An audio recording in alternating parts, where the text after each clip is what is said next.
Assalamualaikum warahmatullahi wabarakatuh. Perkenalkan, kami dari kelompok 10 mata kuliah Jaringan Syaraf Tiruan akan mempresentasikan materi mengenai algoritma kohonen dan cara membangun jaringan kohonen. Sebelumnya, perkenalkan, nama saya Muhammad Randi Pratama yang akan mempresentasikan materi. Lalu teman saya Fauzi Maulana Habibi sebagai pencari materi dan pembuat PowerPoint. Arif Rahman Hakim yang akan upload video ini ke YouTube, serta Muhammad Rifki Muzaffar sebagai penjawab pertanyaan. Metode kohonen. Pada jaringan ini, suatu lapisan yang berisi neuron akan menyusun dirinya sendiri berdasarkan nilai tertentu dalam suatu komponen yang dikenal dengan istilah klaster. Selama proses penyusunan diri, klaster yang memiliki vektor bobot paling cocok dengan pola input akan terpilih sebagai pemenang. Neuron yang menjadi pemenang beserta neuron tetangganya akan memperbaiki bobot-bobotnya. Perhatikan data di bawah ini. Buatkan data di samping menjadi dua klaster. Bobot awal yang akan kita gunakan adalah matriks berukuran 2x2 dengan tiap-tiap elemen bernilai 0,5. Learning rate alpha sama dengan 0,6. Dengan tiap kenaikan approach akan diset 0,5 kali alpha. Maksimum approach ditetapkan sebesar 10.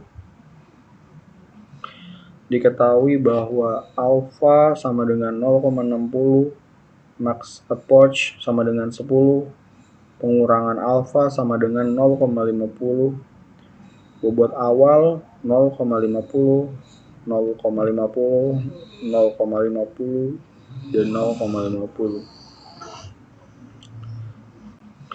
Diketahui bahwa alpha sama dengan 0,60, max approach sama dengan 10, pengurangan alpha sama dengan 0,50, bobot awal 0,50, 0,50, 0,50, dan 0,50. Data kedua, jarak pada bobot ke-1 0,26 dikurang 0,2 dikali 2 plus 0,26 dikurang 0,2 dikali 2 sama dengan 0,0072. Bobot kedua sama dengan 0,50 dikurang 0,2 dikali 2 plus 0,50 dikurang 0,2 dikali 2 sama dengan 0,1800. Jarak terkecil pada bobot ke-1. Bobot ke-1 baru sama dengan W11 sama dengan 0,26 plus 0,6 dikali 0,2 dikurang 0,26 sama dengan 0,224. W12 sama dengan 0,26 plus 0,6 dikali 0,2 sama dengan 0,26 sama dengan 0,224. Data ketiga, jarak pada bobot ke-1 sama dengan 0,224 dikurang 0,3 dikali 2 plus 0,224 dikurang 0,1 dikali 2 sama dengan 0,212. Bobot kedua 0,50 dikurang 0,3 dikali 2 plus 0,50 dikurang 0,1 dikali 2 sama dengan 0,2000. Jarak terkecil pada bobot ke-1 baru yaitu W11 sama dengan 0,224 plus 0,6 dikali 0,3 dikurang 0,224 sama dengan 0,2696. W12 sama dengan 0,224 plus 0,6 dikali 0,1 dikurang 0,224 sama dengan 0,1496. Data keempat, jarak pada bobot ke-1 sama dengan 0,2696 dikurang 0,5 dikali 2 plus 0,1496 dikurang 0,3 dikali 2 sama dengan 0,0757. Bobot kedua sama dengan 0,50 dikurang 0,5 dikali 2 plus 0,50 dikurang 0,3 dikali 2 sama dengan 0,0400. Jarak terkecil pada bobot kedua baru yaitu W21 dikurang sama dengan 0,5 plus 0,6 dikali 0,5 dikurang 0,5 sama dengan 0,5000. W22 sama dengan 0,5 plus 0,6 dikali 0,3 dikurang 0,5 sama dengan 0,3800. Data kelima. Pada jarak bobot ke 1 sama dengan 0,2696 dikurang 0,4 dikali 2 plus 0,1496 dikurang 0,4 dikali 2 sama dengan 0,0757. Bobot kedua sama dengan 0,50 dikurang 0,4 dikali 2 plus 0,38 dikurang 0,4 dikali 2 sama dengan 0,0104. Jarak terkecil pada bobot kedua baru W21 sama dengan 0,5 plus 0,6 dikali 0,4 dikurang 0,5 sama dengan 0,4400. W22 sama dengan 0,38 plus 0,6 dikali 0,4 dikurang 0,38 sama dengan 0,3920.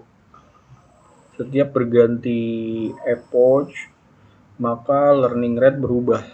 Learning rate berubah pada epoch kedua yaitu alpha sama dengan 0,5 dikali 0,6 sama dengan 0,3. Kita akan melakukan hal yang sama sampai dengan epoch yang akan ditentukan yaitu epoch 10. Bobot akhir pada epoch 10, nilai bobot akhir setelah epoch 10 adalah W sama dengan 0,2190, 0,3424, 0,1351, 0,3754. Pengujian nomor 1. Misalkan kita akan melakukan testing terhadap data ketiga.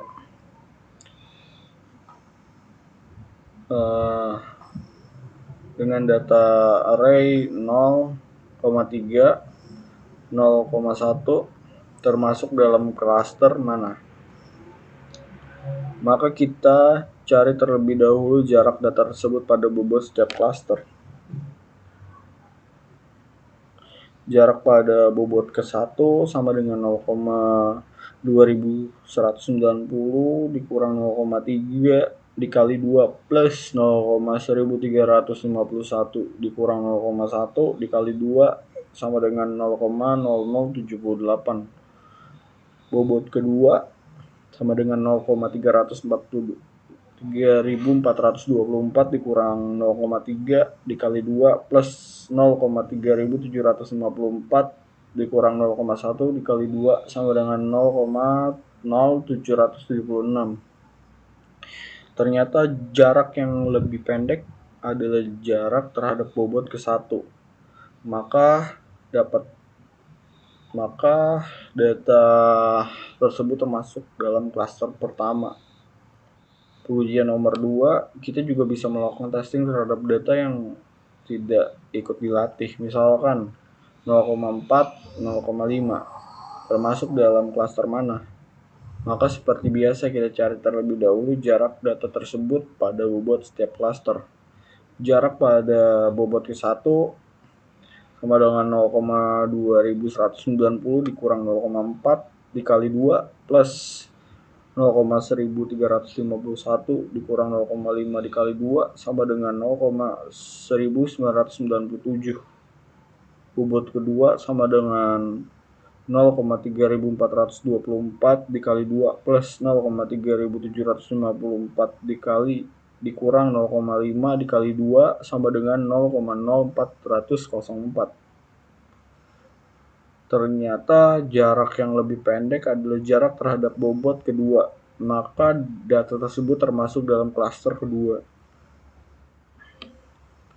Mungkin itu yang dapat kami sampaikan dari kelompok 10. Kurang lebihnya mohon maaf atas perhatiannya. Saya ucapkan terima kasih.